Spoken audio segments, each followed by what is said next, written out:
Buenos días, ¿sí me escuchan? Hola Juan, buen día. Sí, Ustedes me dicen, ¿eh? ¿Cuándo empezamos? pues si gustas ya, realmente no vamos a tener mucha gente conectada porque la mayoría va a andar de jornada. Se fueron a Hidalgo y pues los de Tepic y Jala y demás. Entonces, pues si gustas. Ok. Bueno, pues vamos a iniciar entonces. El tema que vamos a abordar el día de hoy es la enfermedad de Stargardt. Es un tema bastante cortito, es un tema muy pequeño. Bueno, qué es la enfermedad de Stargardt? Bueno, pues la enfermedad de Stargardt se caracteriza por ser una distrofia macular que va a ser bilateral y que va a conducir a la pérdida de la visión de tipo progresiva en pacientes jóvenes. De hecho, se presenta en la primera y segunda década de la vida. Esto se debe a un envejecimiento y muerte prematura de los fotorreceptores, y hasta el momento no se ha encontrado una causa extrínseca de ese fallecimiento. Es decir, no tenemos como factor de riesgo la exposición a la luz solar o la luz ultravioleta, no tenemos ningún tipo de oxidante identificado o algún tipo de factor que tenga que ver con algo extrínseco, como su nombre lo dice, ¿verdad? Este tipo de distrofia macular se va a presentar o va a representar hasta el 7% de todas las distrofias maculares. Va a ser la segunda en frecuencia después de lo que es la retinosis pigmentaria, pero en pacientes jóvenes va a representar la forma más común de distrofia macular. ¿Ok? Entonces, si tenemos un paciente joven que presente una distrofia macular o una distrofia retiniana, va a ser generalmente la enfermedad de Stargardt, y posteriormente seguido por la distrofia de conos y bastones, ¿verdad? La diferencia va a ser que el paciente que tenga una distrofia de conos y bastones generalmente inicia desde etapas muy tempranas. En la primera década de la vida empieza con baja visión. A diferencia de aquí, que generalmente el paciente desarrolla una buena agudeza visual y posteriormente empieza con disminución de la visión, ¿ok? Sobre todo a nivel central. Se trata de una enfermedad autosómica recesiva. ¿Qué quiere decir con esto? Que ambos padres necesitan ser portadores para que se manifieste la enfermedad y solo se va a manifestar en el 25% o solo hay una probabilidad de 25% de enfermedad si ambos padres son portadores. ¿Ok? Entonces, las enfermedades recesivas, pues bueno, son más difícil su manifestación fenotípica.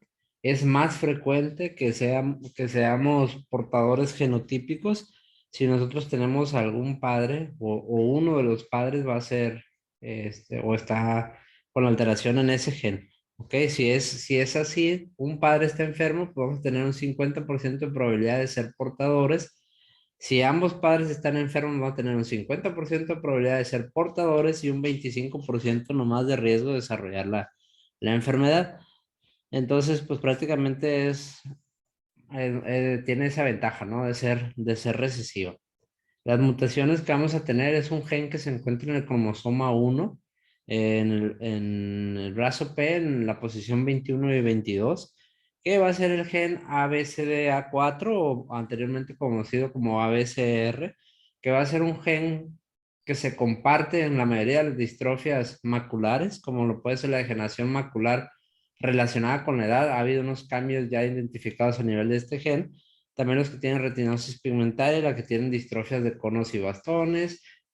También se ha asociado a otro tipo de lesiones o alteraciones genéticas como el cromosoma 6 de la enfermedad de Best y algunas otras enfermedades retinianas. ¿Ok? Pero para el caso de la enfermedad de Stargardt, el ABCA4 o ABCDR es el principal gen causante de esta enfermedad. ¿Ok? ¿Cuál va a ser la característica clínica que presenten estos pacientes? Pues bueno, generalmente van a ser, como decíamos, pacientes jóvenes que van a tener pérdida de la visual central, sobre todo, en la que no encontremos una causa probable de esa disminución de la agudeza visual.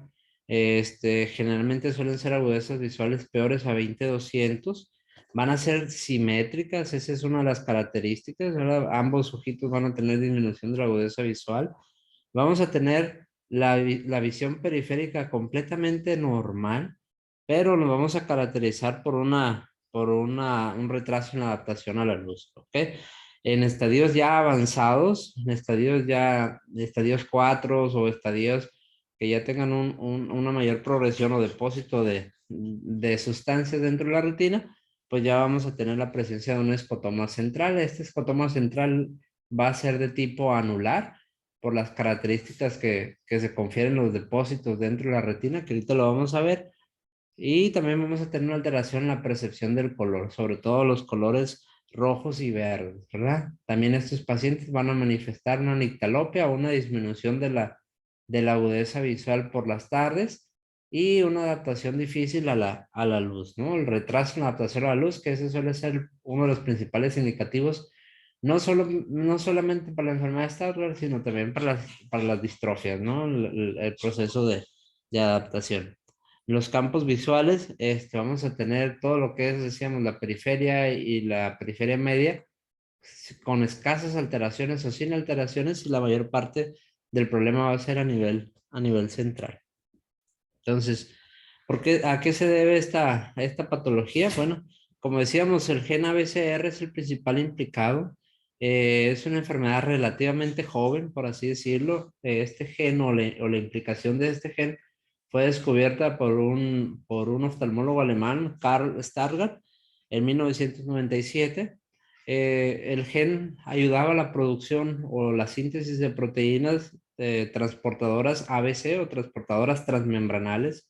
Este tipo de proteínas son las encargadas de mover sustratos de dentro hacia afuera de la célula o en viceversa. También tienen un movimiento de la parte externa del exocitoplasma hacia el hasta intracitoplasmático, pero generalmente se encargan de mover de la parte interna hacia la parte externa, ¿no? Hacer la exocitosis de diferentes moléculas. Este transportador exportador se ha habido implicado o hay varios tipos, generalmente hay 12 tipos, y las alteraciones en cada uno de estos genes está asociado a diferentes enfermedades. Por ejemplo, las mutaciones en el ABCA1 se ha encontrado en pacientes que tienen problemas con el acúmulo de lípidos en el cuerpo. Los pacientes que tienen ABCA3 alterado tienen problemas en la producción o en la exocitosis de factor surfactante hacia la cavidad pulmonar, lo que se desarrolla lo que conocíamos como membrana hialina, ¿verdad? O el déficit de surfactante. Y así sucesivamente dentro de la mutación de los 12 tipos de proteínas de membrana como ABCR que tenemos, vamos a tener alteraciones en el transporte y generalmente de lípidos, ¿ok? En el ABCA12, por ejemplo, nos da la ictosis arlequín, que pues es una alteración dermatológica con depósitos de lípidos en la piel también, ¿ok? En el caso de esta enfermedad en particular, tenemos una mutación en el gen ABCA4 o ABCR anteriormente conocido, que es una proteína de transporte transmembranal que se encuentra dentro del segmento externo del fotorreceptor, justo a nivel, sobre todo de los bastones, en el área de los segmentos externos, de las monedas de los segmentos externos, y este va a cumplir diferentes funciones. Si ustedes recuerdan el proceso de transducción, tenemos una gran parte de procedimientos que empiezan con la degradación de la opsonina, con la reacción del todo transretinal o 11-cis-transretinol, en el proceso de fototransducción. Esos cambios van a producir una serie de degradados que van a transportarse al EPR. En el EPR vuelven a ser sintetizados en 11-cis-transretinol y regresan al fotorreceptor, ¿no? Entonces, en ese proceso complejo existen varios mediadores que van a regular el transporte de las sustancias hacia el EPR, ¿no? En este caso, en la mutación del ABCA4 hay una acumulación de N-retinilideno, que es prácticamente el producto de este gen. O sea, este gen produce la producción o estimula la producción del N-retinilideno a nivel del fotorreceptor, el del segmento externo del fotorreceptor. Esta sustancia, el N-retinilideno, está encargada de la eliminación o transporte del todo transretinol hacia el EPR. Si recordamos en el producto de degradación de la fototransducción, el todo transretinol pasa hacia el EPR, donde se vuelve a sintetizar y se vuelve 11-retinol, rodoxil, etcétera, y regresa hacia el fotorreceptor, ¿verdad? Para poder ser una molécula más estimulable o sensible. Entonces, con la acumulación del todo transretinol, vamos a tener también una acumulación o va a promover la acumulación del fluoruro de lipofusina. El fluoruro de lipofusina, pues no es más que nada la famosa lipofusina que nosotros conocemos, y no va a poder ser excretada hacia la parte externa, ¿no? Hacia el EPR. Esto produce la acumulación de una sustancia que es la sustancia, digamos, patognomónica de estas enfermedades, no solamente de la distrofia de Stargardt, sino también de la distrofia de conos y bastones y la retinosis pigmentaria, que es la acumulación R, del N-retinilideno, N-retiniletanolamina, o el A2C, para no complicarnos tanto. Esta sustancia que se acumula, pues bueno, va a inducir la apoptosis celular del fotorreceptor, y con esto la muerte prematura del fotorreceptor. Entonces, a resumidas cuentas, disminuye la eliminación del fluoruro de lipofusina. El fluoruro de lipofusina se acumula a través del A2C, y eso produce una apoptosis, una muerte celular programada, ¿no? Entonces, los bastones, en etapas tempranas o en etapas muy jóvenes, pues van a producir una muerte celular que va a dar origen a esta distrofia macular. Llama la atención que sea generalmente una enfermedad que afecta más a los conos, perdóname, a los bastones, y su afectación sea más a nivel central, ¿no? Donde a nivel central o a nivel macular, pues tenemos una mayor composición de conos. Por esa razón, como afecta a los bastones que están a nivel central, a nivel de la mácula, por eso tiene una distribución anular, el escotoma, respetando la parte central de la fobia, donde tenemos una mayor concentración de conos, y generando el anillo o la afectación, justo el anillo alrededor de los bastones que tenemos de la mácula, que también tenemos una densidad considerable y contribuyen a lo que es la adaptación a la luz, ¿no? Entonces, pues más que nada una proteína de transporte exportadora que no funciona bien y produce el acúmulo de sustancias dentro del fotorreceptor, ¿ok? Aquí tenemos una imagen de un fondo de ojo que de hecho, si no tuviéramos el contexto clínico de un paciente, pues podríamos pasarla por alto. Una imagen, una fotografía de un fondo de ojo derecho de un paciente que acude, un paciente joven, 19 años de edad, que acude por una disminución de la agudeza visual. No hay presencia de escotomas, pero hay una disminución de la agudeza visual inexplicable. Y al momento de revisar el fondo de ojo, nosotros podemos ver una de las imágenes características de esta enfermedad, que son esas manchas amarillas alargadas que podemos ver en la retina, que se llaman flecks, ¿no? Los flecks que son la característica o los flecos característicos de esta enfermedad, que son esos acúmulos de lipofuscina en forma alargada que se encuentran dentro de la mácula. Ustedes pueden ver, la retina media está respetada y casi toda la concentración de estos depósitos de lipofuscina va a ser a nivel a nivel central. Entonces, debido a estos o por estos patrones que se vieron, empezaron a investigar y se identificaron 4 estadios según la manifestación clínica y el patrón angiográfico que tuvieron. Recordemos que a pesar de que en 1997 se descubrió el gen, pues es una enfermedad ya descubierta desde hace muchos años. De hecho, uno de los primeros en describir como todo el retina fue el doctor Gass. Describió estos 4 patrones clínicos y angiográficos. El estadio 1, es aquel estadio, discúlpenme la calidad de la imagen, se ve muy pixeleada, pero es el estadio 1 donde solo tenemos un fondo de ojo que se asemeja o hace alusión a lo que es un bronce amartillado. Esto va a ser debido a un exceso de pigmento a nivel del epitelio pigmentario de la retina. Antes de acumularse a nivel del fotorreceptor el A2E y producir la muerte celular o la apoptosis del fotorreceptor, la acumulación principal se lleva a nivel del EPR. Posterior del EPR se satura el EPR y se lleva la acumulación a nivel del fotorreceptor. Entonces, en el estadio inicial tenemos esa congestión de lo que son las células del EPR y eso va a dar origen a lo que es esta imagen característica que es el de bronce martillado, ¿verdad? No hemos tenido mucho la experiencia tal vez de eso, pero aquellos que han visto alguna vez algunas moléculas, algún material de cobre que ha sido este, amartillado o ha sido trabajado en la artesanía, pues podemos tener una idea de más o menos cómo se ve la imagen, ¿ok? El estadio 2 es lo que se conoce ya comúnmente como la enfermedad de Stargardt. Estos los vamos a ver en casos tempranos, donde la pérdida del EPR puede no ser tan grave, ¿ok? No ser tan característico, pero sí vamos a encontrar algunas alteraciones a nivel angiográfica. Es decir, vamos a tener un fondo de ojo que sí veamos algunas manchitas amarillas, sí veamos acumulación de lipofusina, pero no tengamos algo así característico que nos llame la atención, que digamos, por esta razón no me está viendo el paciente.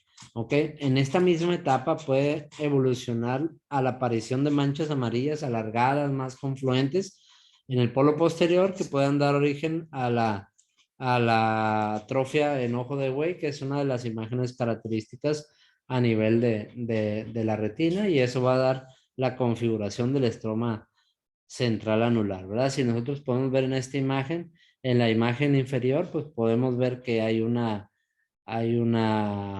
presencia significativa de flex o de lo que son los depósitos de lipofuscina a nivel tanto del EPR como a nivel de los fotorreceptores, que van a dar la imagen característica. De hecho, no se ve tan característico como lo vemos aquí, ¿verdad? Simplemente ver a un paciente joven que parece que tiene drusas, pues debemos de sospechar de una enfermedad de Stargardt, ¿ok?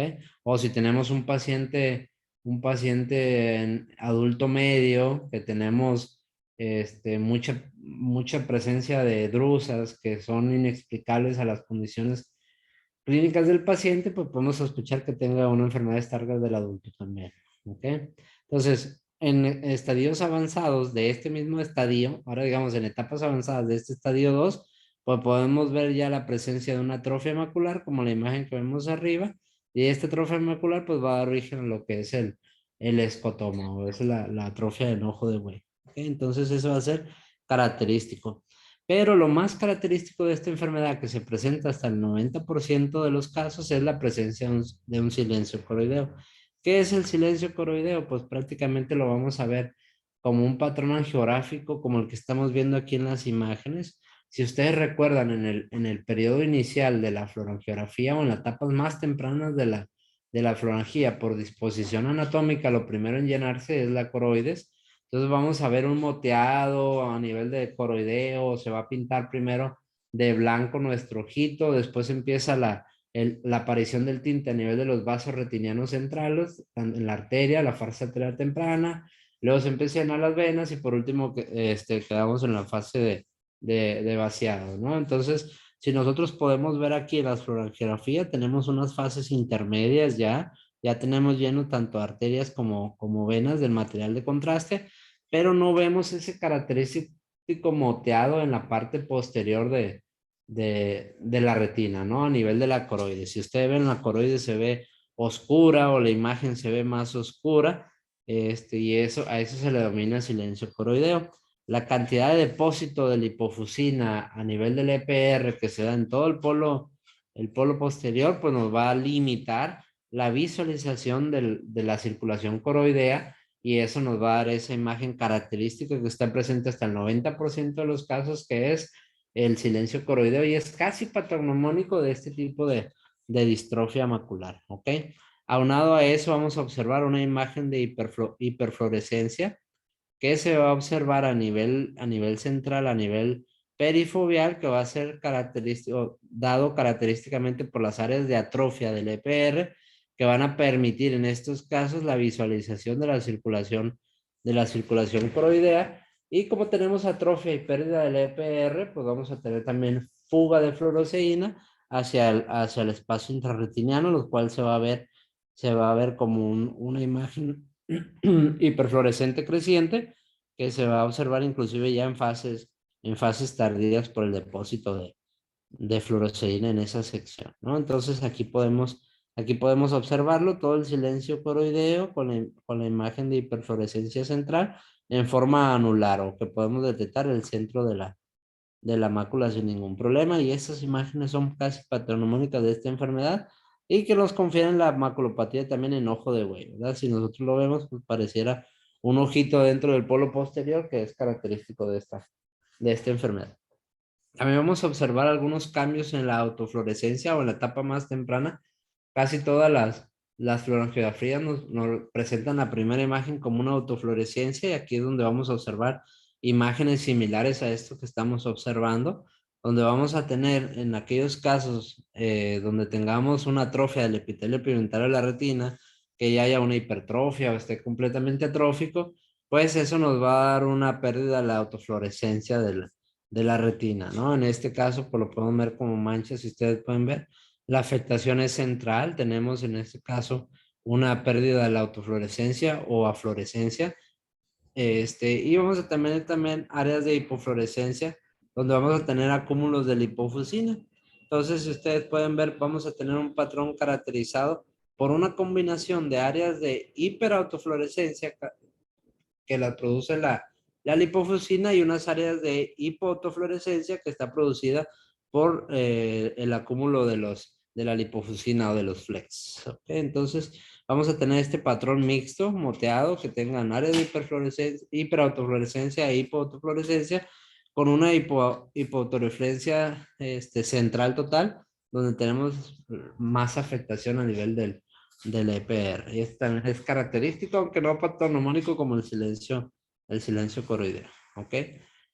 El estadio 4, hablamos del estadio 2, que es característico de la enfermedad de Stargardt. Luego tenemos el estadio 4, que digámoslo así, es una etapa de mayor afectación o una etapa de mayor penetrancia genética de la mutación del gen ABCR o ABCD4, donde vamos a tener una mayor manifestación o acúmulo de lipofuscina. La diferencia en el fondo flavimaculatus, que aunque es una enfermedad, digamos, lo más profunda, con mayor afectación genética o mayor penetrancia genética de este gen, vamos a tener una distribución generalmente centrífuga que va a afectar la retina periférica y no va a presentar o no va a producir atrofia a nivel macular. Esto va a hacer que los pacientes que presentan esta enfermedad, aunque es una enfermedad más avanzada o mayor penetrancia genética, va a ser una enfermedad que tenga mejores agudezas visuales, y no va a ser tanto un motivo de consulta, sino va a ser más que nada un hallazgo ocasional en un paciente joven o un paciente que estemos revisando. ¿Ok? Entonces, estos pacientes, por el contrario de lo que presenta un paciente con enfermedad de Stargardt, el paciente con fundus flavimaculatus va a tener una alteración de los campos periféricos, a diferencia de la Stargardt, que era más que nada central. Aquí vamos a tener esa afectación periférica por la presencia de los depósitos de lipofuscina en retina media y retina periférica. Y la característica de estos pacientes es que su adaptación a la luz va a estar más alterada que el paciente que presenta enfermedad de Stargardt, donde va a estar más alterada su agudeza visual. Entonces, van a tener lo mismo, los dos pacientes van a tener una alteración para la adaptación a la luz, que es uno de los principales síntomas cardinales, pero uno va a estar acompañado de unas alteraciones de la agudeza visual y presencia de escotomas o metamorfosis centrales, y el otro va a estar acompañado de una buena agudeza visual y nada más alteraciones a nivel de la adaptación a la luz. ¿Ok? Entonces, el fondo flavimaculatus es una enfermedad más severa, pero con menos implicaciones a nivel de la agudeza visual del paciente. Ustedes se preguntarán qué pasa con el estadio 3 que no lo tocamos. Pues el estadio 3 pertenece a lo que es la retinosis pigmentaria y representa la enfermedad conocida como la retinosis pigmentaria del juvenil o del paciente joven, ¿no? Que es lo mismo característico de la retinosis pigmentaria que vimos el día de ayer, pero presente en pacientes mucho más jóvenes, ¿no? Que también por alteración en el metabolismo de los fotorreceptores se clasificó como un estadio de la enfermedad de Stargardt debido a las mutaciones que comparten con el gen ABCR. Entonces vamos a tener esas diferencias. Generalmente la enfermedad de Stargardt se va a dar en pacientes entre los 10 y los 20 años de edad. Vamos a tener una afectación macular frecuente, vamos a tener una agudeza visual peor que la agudeza visual del fundus flavimaculatus, y vamos a tener una pérdida progresiva. Vamos a observar también el silencio coroideo, que es característico de ambas enfermedades, y vamos a tener una baja visual y el escotoma central. A diferencia de lo que decíamos del fundus flavimaculatus, vamos a tener pacientes con ictalopia, pero con una buena agudeza visual, no vamos a tener afectación macular, y vamos a ser pacientes que tengan una enfermedad que se manifiesta en edades más avanzadas. ¿Ok? También podemos utilizar algunos otros estudios, como es la tomografía de coherencia óptica. Y el OCT vamos a ver unas alteraciones en la morfología de la elipsoide. Lo más característico, obviamente, como toda distrofia macular, va a ser la presencia de la atrofia central. Vamos a ver un grosor macular macular central muy pequeño, generalmente menor a las 200 micras. Y vamos a ver también la presencia de depósitos a nivel del EPR que se van a manifestar como pequeños depósitos o acúmulos hiperreflectivos, ¿verdad? También se van a acompañar con algunas alteraciones a nivel sub-EPR, como presencia de imágenes hiperreflectivas y aumento o enfermedades paquicoroideas adyacentes debido a estos acúmulos. ¿Ok? Eh, en cuanto al tratamiento, pues bueno, es una enfermedad que tiene un pronóstico visual sombrío. A pesar de los tratamientos, a pesar de las intervenciones que se han hecho, pues bueno, no se ha demostrado ninguna que sea una alternativa terapéutica efectiva para estos pacientes, por lo tanto no tienen tratamiento, aunque se han hecho muchas investigaciones para poder tratar de detener la progresión, ¿no? Recordemos que son pacientes jóvenes que generalmente van a tener escotomas visuales y pérdidas visuales a edades muy tempranas. Entonces, se han probado algunos tratamientos, que aquí les puse algunas opciones de tratamiento que se han probado, aunque no todo está completamente establecido y algunos se encuentran todavía en fase de estudio. La primera es, en ser investigada fue el uso de isotretinoína. Como ustedes lo recuerdan, como tratamiento para acné, ese mejoraba la agudeza visual en estos pacientes. Sin embargo, tenía una toxicidad muy grande a largo plazo, y eso generaba una pérdida del seguimiento del paciente y afectaciones a nivel de otros órganos sistémicos. ¿Ok? Entonces, por lo tanto, se usa como una estrategia inicial, pero también cuidando la aparición de manifestaciones sistemáticas.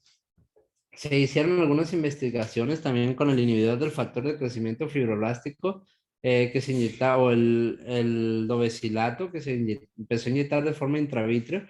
Si recuerdan, el dovecilato lo utilizamos para problemas de circulatorios, se utiliza para problemas de insuficiencias vasculares también. Se inyectaba de forma intravítrea y esto nos ayudaba a la disminución de la progresión de la enfermedad. Sin embargo, también la presencia de efectos adversos era mucha y se empezó a ver que era tóxico para el EPR, y entonces empezaba a hacer afectaciones periféricas, cosa que pues era la mejor agudeza visual o una de las características que no tenían alteradas estos pacientes. Por lo tanto, se descartó su estudio en la fase clínica número 2B y pues ya no salió, no se comercializó como tal como tratamiento. Se han visto que también algunos inhibidores del complemento, si ustedes recuerdan, no es una enfermedad inflamatoria. No tenemos un proceso inflamatorio dentro de su fisiopatología. Tampoco tenemos un proceso inmune identificado, ¿verdad? No hay factores extrínsecos que activen el complemento, ni la vía intrínseca ni la vía extrínseca del complemento, que produzcan una alteración o fenómenos trombóticos o fenómenos inmunitarios. Pero hay inhibidores del complemento como Simura, que es un medicamento que aún está en fases clínicas, que van a disminuir la muerte celular. Como tal, la vía del complemento, sobre todo C5, la vía extrínseca del complemento, pues se ha demostrado que tiene una implicación importante sobre la apoptosis celular. Si ustedes recuerdan, la presencia de A2C, que es el principal metabolito de la lipofuscina, pues era tóxico para el fotorreceptor y inducía lo que era la apoptosis celular. Pues bueno, la inhibición de esta vía de C5 pues disminuía la apoptosis celular, y con esto disminuía la muerte prematura del fotorreceptor y asimismo la progresión de la enfermedad de Stargardt, ¿verdad? Aún se encuentra en fases clínicas. Este estudio se empezó a investigar desde 2014 y hasta el momento no ha sido comercializado. Hay otros anticuerpos monoclonales que también intentaron inhibir el complemento, sobre todo el factor D del complemento, y estos han demostrado disminuir la atrofia geográfica o la implicación de la atrofia macular. Hay dos estudios todavía que están demostrando la seguridad y el efecto benéfico de este medicamento. Es el estudio CHROMA y el estudio SPECTRE, que han hecho ya resultados parciales donde han demostrado que, comparados con el placebo, tenemos una disminución de la progresión de la atrofia macular. Sin embargo, pues no ha quedado del todo terminado estos estudios. Estos estudios empezaron en 2017 y hasta el momento pues todavía no han culminado. Entonces tal vez más adelante tengamos la palizumab como un intravítrea para colocarse en pacientes con esta enfermedad, aunque también una de las implicaciones en su comercialización, en su uso, es debido a la cantidad tan escasa, por así decirlo, de pacientes con este tipo de distrofia, ¿no? Hay otros medicamentos que apuntan a lo que es el metabolismo de la vitamina A nivel de la retina, como lo es el fenretinide y el imixustat. Estos son medicamentos que van orientados a disminuir el metabolismo a nivel del fotorreceptor.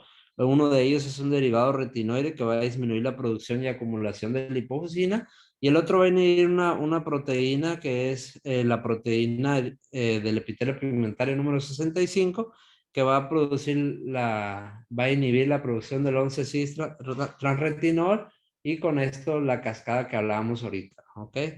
Y lo más reciente que tenemos es la aplicación de terapias génicas. Así como tenemos en algunas otras distrofias maculares, como la amaurosis congénita de Leber, lo que tenemos la retinosis pigmentaria, tenemos ya algunas terapias génicas como Luxterna. Para el Stargardt también hay dos tipos de terapias génicas en investigación, lo que es la GTC, que utiliza un adenovirus como principal vector, y el StarGen, que utiliza un lentivector, generalmente un vector infeccioso vacuno, para poder llegar a hacer estas moléculas de ADN. Ok, ¿qué hace la terapia génica entonces? Si ustedes recuerdan, el problema es que no tenemos un gen, o tenemos un gen deficiente, que es el ABCA4 o ABCR. Entonces, lo que hacen estas terapias genéticas es encapsular o meter dentro del genoma viral el gen implicado, el gen deficiente, en este caso el ABCA4, meterlo dentro de un virus como los adenovirus e inyectarlo dentro de la retina. La infección de este tipo de virus a nivel de los fotorreceptores, de las células del EPR, etcétera, pues va a permitir la integración de su material genético dentro del genoma humano, y entonces con esto la expresión de este gen, ¿no? Lo que es el ABCA4. Entonces, al momento de incrustarlo dentro de la genética, de los fotorreceptores, pues se va a empezar a producir, o se va a empezar a producir los derivados de este fotorreceptor, ¿no? En este caso, las proteínas transportadoras, y por lo tanto vamos a tener ya una funcionalidad de este gen. Había un problema, o existía un problema para poder hacer terapias genéticas del gen específico del ABCA4, aunque de todos los ABCA, es el tamaño del gen. El gen representa casi el doble o hasta el triple de un gen normal en los cuales se ha utilizado terapia genética. Por ejemplo, representa el doble de las alteraciones del gen que está implicado en la vacuna Luxterna o en el tratamiento con Luxterna, este, para la retinosis pigmentaria. Entonces, ¿qué es lo que tuvieron que hacer los ingenieros genéticos? Pues ideársela, y entonces lo que hicieron es partir el gen en dos, partir el gen en dos, cada parte o cada mitad del gen lo metieron en un virus, y infectar, vamos a decir, al ojito con los dos virus, para que dentro del genoma se unieran esos dos pedazos de gen que implantaron, y así se pudiera expresar el ABCA4. Entonces, hasta el momento ya se pudo lograr ese terapia genética de doble vector, para lo que es la enfermedad de Stargardt, y se encuentran en estudios clínicos, ya es en fase 2B, donde ha mostrado unos buenos resultados. ¿Cuál es la problemática? Bueno, perdón, el StarGen utiliza un virus más grande, que es un virus vacuno, que sí permite la introducción de todo el gen completo del ABCA4. ¿Ok? Entonces la infección ya lleva todo el gen y no lleva mitades, como en el caso de los adenovirus. ¿Ok? Entonces, ¿cuál ha sido la limitación de estos estudios? Que a diferencia de otras enfermedades que tienen terapias génicas, es que la infección o el implante del material genético aquí lo estamos haciendo sobre células no reproducibles, como lo son los fotorreceptores. Entonces, por lo tanto, para lograr un beneficio necesitamos que todos los fotorreceptores estén infectados con este adenovirus, y para que se pueda implantar dentro de su material genético el nuevo gen del ABCA4. Entonces, eso es lo malo, ¿no? Como no hay una replicación, no hay una replicación de una célula normal sana ya con el gen que acabamos de introducir. Entonces, pues todavía por eso está veremos, ¿ok? Hay otro estudio genético que es el LBS-008. Todavía este es el nombre de investigación que va a inhibir directamente a nivel de la célula del EPR uniéndose a la proteína RP4, y así disminuyendo la producción del el AE2 a nivel del fotorreceptor al disminuir el metabolismo del todo transretinol a nivel del EPR. Al disminuir esto, pues disminuimos la producción de A2C, sin embargo, pues bueno, limitamos la funcionalidad del EPR, ¿verdad? Que aunque esté vivo, pues no va a funcionar porque no va a tener la rodopsina y todos los materiales para la fototransducción. Pero bueno, también ha demostrado una disminución en la progresión. Y por último, otro de los tratamientos, ya hablando específicamente óptico, es el uso de los filtros de Corning. Corning diseñó diferentes filtros que filtraban diferentes aspectos de la luz, ¿verdad? Entonces generó 12 filtros que nos filtraban diferentes longitudes de onda y eso puede ayudar a los pacientes a tener una mejor adaptación a la luz, una mejor adaptación a la visión nocturna, etcétera. Sin embargo, no hay establecido un tipo de filtro o un tipo de color específico para el paciente con distrofias maculares. En este caso, los pacientes que tienen distrofias maculares, podemos indicarle los filtros de Corning, pero bueno, el paciente tiene que experimentar con cada uno de los filtros para ver con cuál se siente más a gusto, ¿verdad? Obviamente los colores amarillos han mostrado una mejor agudeza visual en la noche o mejor adaptación a la oscuridad, y los filtros que son marrones una mejor experiencia al momento del alba, al momento del amanecer, ¿no? Entonces, bueno, el paciente tiene que estar experimentando con diferentes colores hasta encontrar el color que le disminuya su sintomatología al recordar que pues no es una enfermedad tratable, ¿verdad? Este es el mismo principio que se utiliza para los lentes diseñados para los pacientes con alteraciones en la visión de color, ¿no? Como el daltonismo. Entonces, pues bueno, esa es la clase del día de hoy, una clase un poco corta, pero bueno, no sé si alguien tenga alguna pregunta, alguna duda. Excelente clase, Juan. Muchas gracias. Muy explicada, Juanito, muchísimas gracias. Muchas gracias, como siempre, Arana. Sí, muchas gracias, doctor. Doctor, perdón. Qué formalismo, qué bárbaro. Juan, yo solamente quería preguntar, entonces para sospechar de este padecimiento es, o sea, un paciente joven con drusas, ¿no? Sí, haz de cuenta que un paciente joven que tú le veas como drusas, que no son similares a las drusas por las características. Si te acuerdas, las drusas generalmente son depósitos redonditos, bien definidos, y aquí los flecks o los flecos son manchas más alargadas. Y de hecho le dicen como aleta de pescado, que la verdad no le veo ninguna forma de aleta de pescado. Entonces no van a tener esa característica redondita que tienes. Entonces va a ser paciente joven que venga con disminución de la agudeza visual, le veas eso en el fondo de ojo, te diga que tenga problemas para la adaptación a la luz y hay que sospechar de la enfermedad de Stargardt. Le haces su fluorangiografía obligado y vas a ver el silencio coroideo, que es casi patognomónico y eso te va a confirmar el diagnóstico. Es clínico, ¿verdad? No vamos a hacer estudios genéticos para ver si tiene o no tiene enfermedad de Stargardt. Ah, ok, perfecto. Entonces, como que la retinosis pigmentaria sería como la primer diagnóstico diferencial. Obviamente vemos fondo de ojo y ya vemos que no hay pigmento, ¿no? O algo así.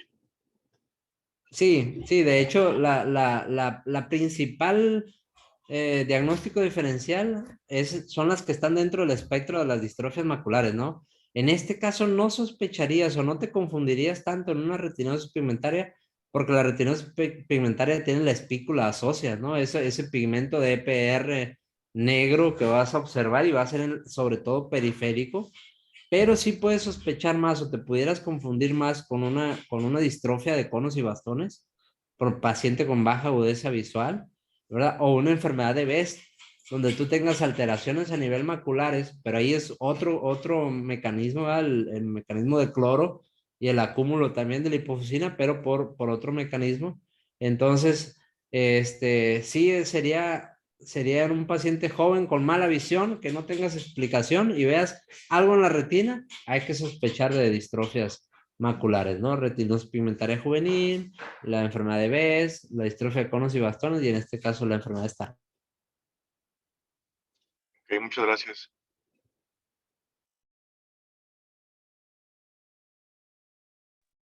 Bueno, pues muchas gracias a todos. Si no hay más preguntas o comentarios, pues podemos dar por terminada la clase. Buen día para todos. Gracias, bonito día.